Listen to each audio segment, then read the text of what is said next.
We all dream of winning the lottery. We tell ourselves the same story. If I had enough money, all my problems would disappear. No stress, no work, just comfort, power, and freedom. But history tells us something terrifying. Sudden, unearned wealth is not a blessing, it is a drug. And no empire proves this better than Spain.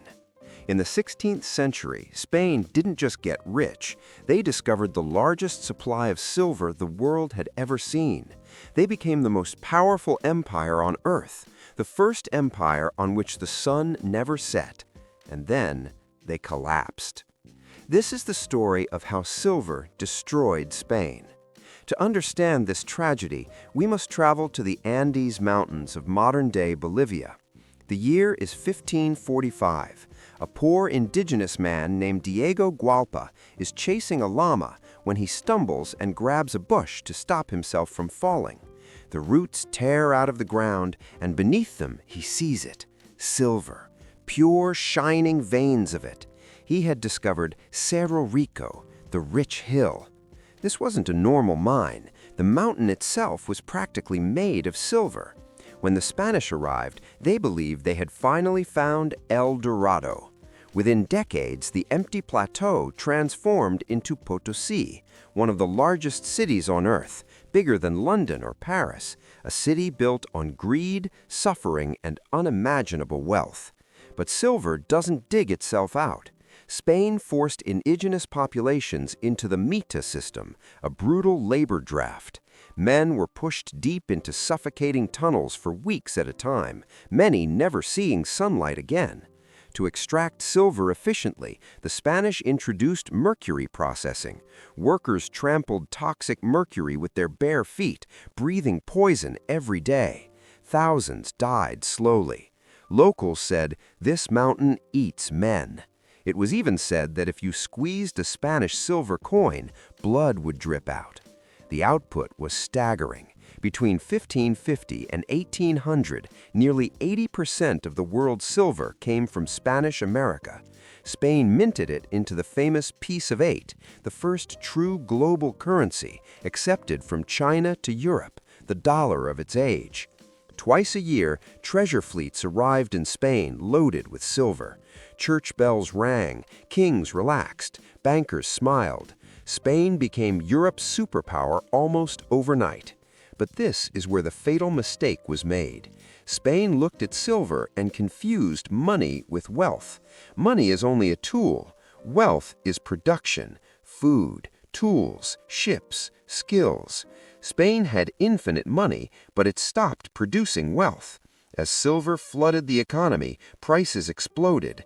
Bread, rent, clothes, everything became expensive. This was the price revolution, the first major inflation crisis in modern history. Prices rose by nearly 400%. The poor starved, wages failed to keep up, and even with more silver than ever before, ordinary Spaniards could afford less food than their ancestors. But the real damage was invisible. Inflation made Spanish goods too expensive to compete. A shoemaker in Spain could not match the prices of a shoemaker in England or France. Spaniards stopped buying local goods and turned to imports instead. Silver entered Spain and immediately flowed back out. Spain became nothing more than a funnel, passing wealth directly to its rivals. While the Dutch built factories and the English improved agriculture, Spain built churches and velvet capes. Working became shameful. Living off the state became the dream. The economy became hollow. Then came King Philip II. He believed God had chosen Spain to rule the world, so he fought everyone: France, the Ottomans, the Dutch, and England. Wars are expensive. Philip borrowed enormous sums from European bankers against silver that had not even arrived yet. This was the asiento system, imperial payday loans. When the Spanish Armada failed in 1588, the ships sank, but the debt survived. Interest payments alone became larger than Spain's entire tax income.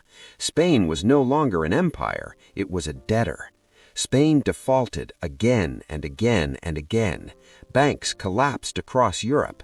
Back home, the crown debased the currency by minting worthless copper money.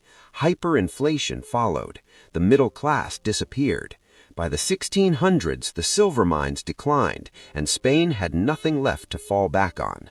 No industry, no innovation, no future. The empire that once owned the world became known as the sick man of Europe. And here lies the final irony. The silver that destroyed Spain helped build the modern world. England used it to fund the Industrial Revolution. The Dutch used it to dominate global trade. Spain was the bridge, not the destination. The lesson is timeless. Wealth is not what you extract, it is what you create. Easy money breaks societies, whether it's silver, oil, or printing presses. Spain drowned in gold and learned too late that fortune itself can be a curse.